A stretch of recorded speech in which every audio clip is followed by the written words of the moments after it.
परिषद लोकसभा के प्रति सामूहिक रूप से उत्तरदायी है।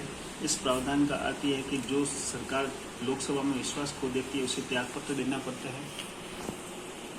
इस सिद्धांत के अनुसार मंत्रिपरिषद संसद को एक कार्यकारी समिति है और वह संसद के प्रतिनिधि के रूप में सामूहिक रूप से शासन करती है। सामूहिक उत्तरदायित्व मंत्रिमंडल की एकजुटता के सिद्धांत पर आधारित है। उसकी ये भावना है कि यदि किसी एक मंत्री के विरुद्ध भी अविश्वास प्रस्ताव पारित हो जाए तो संपूर्ण मंत्रिपरिषद को त्यागपत्र देना पड़ता है।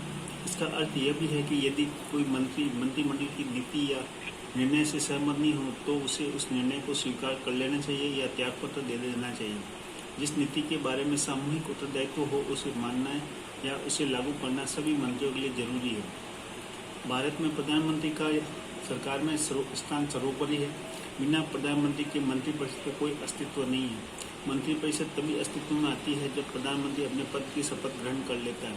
प्रधानमंत्री की मृत्यु या त्यागपत्र से पूरी मंत्रिपरिषद ही भंग हो जाती है, जबकि किसी मंत्री की मृत्यु, हटाए जाने या त्यागपत्र के कारण मंत्रिपरिषद में केवल एक स्थान खाली होता है। प्रधानमंत्री एक तरफ मंत्रिपरिषद तथा दूसरी तरफ राष्ट्रपति और संसद के बीच एक सेतु या कड़ी का काम करता है। इसी भूमिका के कारण पंडित नेहरू ने प्रधानमंत्री को सरकार की केंद्रीय धुरी की संज्ञा दी। प्रधानमंत्री का ये संवैधानिक दायित्व भी है कि वह सभी संघीय मामलों के प्रशासन और प्रभावित कानूनों के बारे में राष्ट्रपति को सूचित करे। प्रधानमंत्री सरकार के सभी महत्वपूर्ण निर्णय में सम्मिलित होता है और सरकार की नीतियों के बारे में निर्णय लेता है। इस प्रकार प्रधानमंत्री की शक्तियों के अनेक स्रोत हैं, जैसे मंत्रिपरिषद पर नियंत्रण, लोकसभा का नेतृत्व, अधिकारी जमात पर आधिपत्य, मीडिया तक पहुंच, चुनाव के दौरान उसके व्यक्तित्व का उभार तथा अंतर्राष्ट्रीय सम्मेलनों और विदेश यात्राओं के दौरान राष्ट्रीय नेता की छवि आदि।